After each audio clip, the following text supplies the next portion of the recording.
Welcome back, everyone, to OpenLine. Talking restaurants, we have Randy Rayburn with us, and you were just describing Sunset Grill, which you opened many years ago, and it had to close. But you still love that restaurant, right? And I love what I do every day. And how many people get to say that, Ben? Yeah. I mean, I enjoy serving the public and making people happy.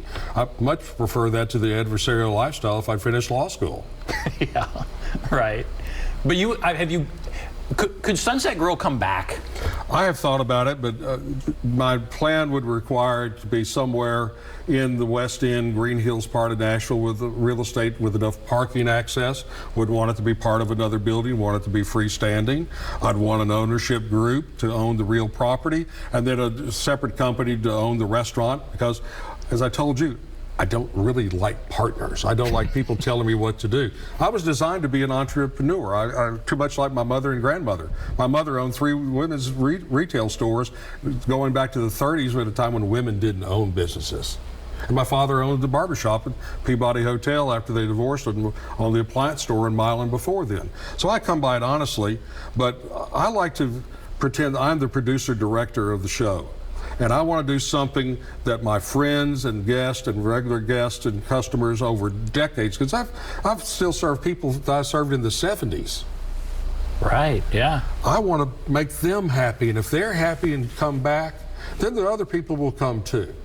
And you still own the rights to the name. Oh, I've kept all that. I've still got the websites, I've got the social media sites and all that. It's a dream, it's a fantasy, but I've got to have some younger help, which I have, who are very capable, and I'd love to do that, but it would require a lot more money than it used to.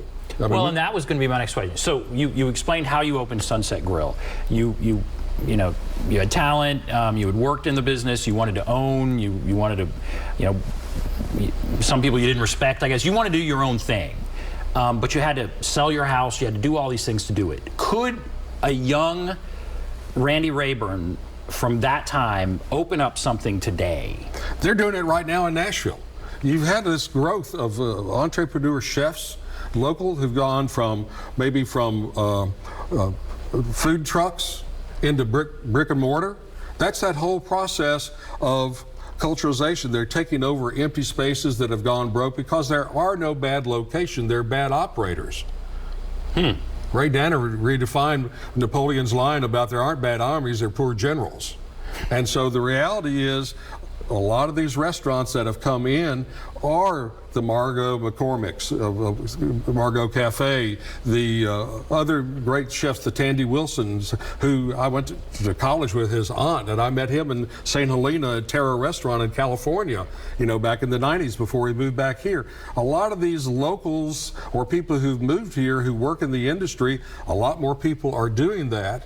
And right now, it's actually becoming more affordable because over the last 2.5 years, a lot of places have closed. Yeah, a lot because of the losses related to the pandemic and the turnover, and there's going to be even more because 177,000 restaurant applicants for RRF didn't have enough money.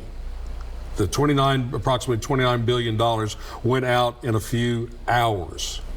And people who applied, there wasn't enough money left, and even though there were 48 co-signers in the Senate and the House supported it, there wasn't enough to be able to refund that this past up to this point. It isn't going to happen because they're not going to raise revenues to do that, and that's a bipartisan act. But 40% of those people are at risk of closing because they're not able to pay their rent right now, according to the research and indices I've read from the Independent Restaurant Association groups. So let's look 5 years down the road.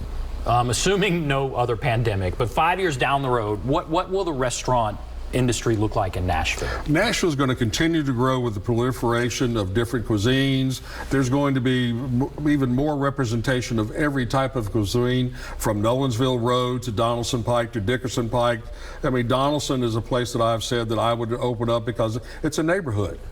And to me, I really like the idea of working with locals, and a place that I would want to live.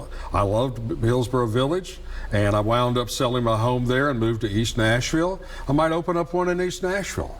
a lot of people have opened up restaurants. I mean, there's a car wash bin for me, the wash, that has got 5 different restaurants and a separate bar and the little stalls there that they've been converted into little mini individual I've seen restaurants. that. Yeah. I ate from there last night. Yeah. You know, I went over there, picked up my dinner, and walked back to the house, 200 yards. And for me, those are the part of American dream, the bootstraps, the people who are out there trying to fulfill their own dream of being their own boss, because as I was, they didn't really feel they were being treated well, or they didn't really think that they could provide for their families, working for other people who had control over their destiny. What percentage of restaurants that open don't make it? In 30 seconds, but what percentage don't make it? 60% within the first 3 years. If you're not growing after 3 years, you better get out or sell, because it's going to close. All right. See, so interesting. All right, we'll take a break. Come back. We'll wrap everything up right after this.